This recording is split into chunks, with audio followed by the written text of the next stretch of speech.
Hi, it's Natalie from Actresses Autism Girl. Welcome back to my channel.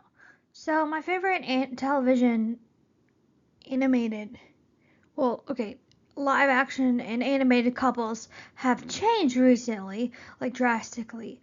So, I wanted to do a video, like I said I would, revisiting this topic and what they are now. The top 12 couples on TV, in my opinion. And there might be a couple that you don't know. There might be a spoiler. I don't know because the couples, some couples are spoilers because you don't know they're gonna be a couple. 12 is Suki and Saga from Avatar: The Last Airbender. The best couple on Avatar: The Last Airbender is such a sweet story where they respected each other and fell in love. I've done a video on this couple explaining why I like them. I don't think I need to rehash that entirely thing out. So yeah, that's that. So we have Kanan and Hera. Now I haven't done a video on them, but Kanan and Hera are from Star Wars Rebels. They are a couple that prove, because Kanan's a Jedi and Hera's the pilot. They can prove the Jedi can have attachment and not turn to the dark side. They fought together and led to the kiss and I love you before he died.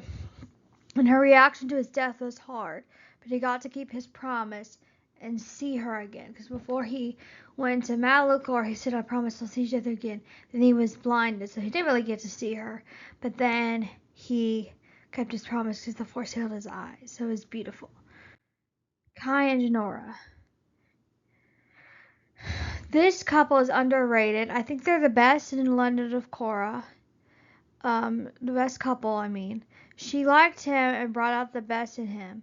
I am absolutely positive they get married. In fact, I read a fan fiction where they do get married and have a daughter. And he helped her get her tattoos, called her a master when she blushed. The moment when she thought he died was so heart-wrenching because she screamed and said, Kai, no. It was very heartbreaking. And she kisses him at one point and he blushes. So, very sweet, very sweet. Not like the deepest, but I think they bring out the best in each other, which is cool. Candace and Jeremy. The best couple in Phineas and Ferb. I've done a video on them as well. But she has crushes and obviously was oblivious to the fact she likes her back. Summer Belongs to You is very sweet and then official. He likes her for who he is. Like I said, I've done this hash this out extensively in a video.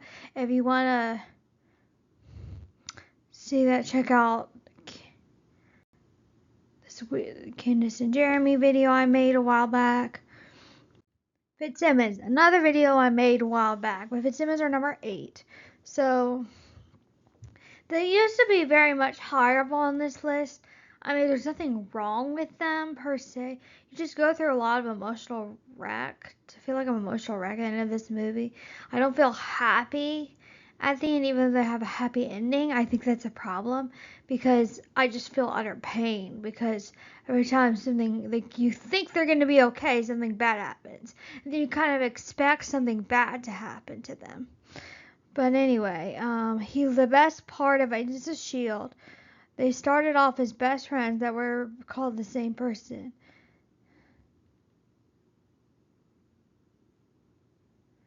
They torn apart seasons. They have seasons torn apart a lot, but end up happy. So it's just kind of like a whole little thing. But they end up together at the end, which I'm thrilled about, but also like I had to go through all that. And then they got married, and then he dies. So then you're like, ugh. Okay, Ricky and Zane. They are number 7. Enemies to lovers. Ignoring season 3, of course, as I've probably stated before, I can't stand season 3. But I've actually done a video on this. But they're enemies to lovers. Their story is sweet, and they bring out the best in each other. He gives up his behavior to protect her. She becomes kind of sweet. She becomes more sweet and sensitive as they date. PJ and Skylar. I've also done a video on this. Love at First Sight, the most mature love story on this show, and possibly most of Disney. They maturely broke up over a move by letting each other go, then get back together when the time is right. So it's not like, oh, I can't stand you anymore, so I'm going to break up with you. Or having a huge fight, let's break up, and then we're back together because I can't stand being apart from you. It's like they break up so maturely, and they get back together because they still like each other. Yes, but it's not like they broke up and they're toxic. They're just sweet and beautiful and sentimental. I love the episode, their introduction episode, the episode where he brings her a churro. The last snack they shared is so sweet. First snack. Number 5, Katie and Aiden. They start as enemies, but he helps her with a panic attack and they become friends. Then she wants to invite him to the prom, but she's too nervous after he went to her laptop. And then he shows up at prom. Series ends with a kiss and them together. So, yeah, it's a very sweet enemies to lover story. We don't spend a whole lot of time on it. I mean, the show doesn't, but it's just a beautiful, beautiful story. And he helps her with the panic attack.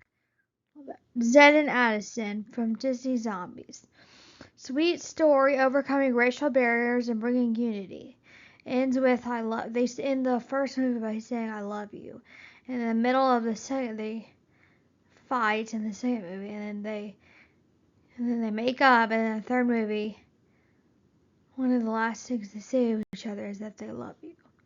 They love each other. Very sweet. Bo and Glimmer from She-Ra and the Princess of Power. It's the reboot. Best friends get divided when she decides to turn on the heart of Etheria, but they end up saying I love you and become a couple at the end of the series. It's so sweet. They know each other for a very long time. Callum and Rayla from The Dragon Prince, number 2. They start out, this I'm going to do a couple more extensively in a future video. I'm going to talk about them a lot. It's going to be a very long video, I think, because I'm going to go through every episode that they have with the Rayla and Callum moment. But basically, they start off not trusting each other. They become friends, then kiss after admiration, then say, I love you. She leaves, but they build trust. He would do anything for her, and they give it together when he discovers his deep truth that he has inside his love for her. They remain together in this series. And you all knew it hasn't changed. Star and Marco may always be my number 1. I just haven't found a couple that is as good as them. And I have trouble because of how much I love them. I have trouble, replacing them as number 1. Like the others I wasn't as attached to, but literally Star and Marco made me cry. It's kind of like how I feel about, on the friendship side of things, how I feel about Anna and Sprig.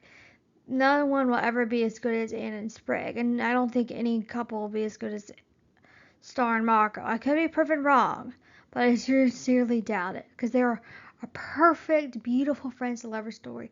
They're so similar. They love each other. Their story is beautiful. They unite 2 dimensions with their love. I mean, it's just so beautiful. So anyway, final thoughts. These are my top 12. I still have a few that didn't quite make the list, like honorable mentions include Daisy and Lincoln from Agents of S.H.I.E.L.D.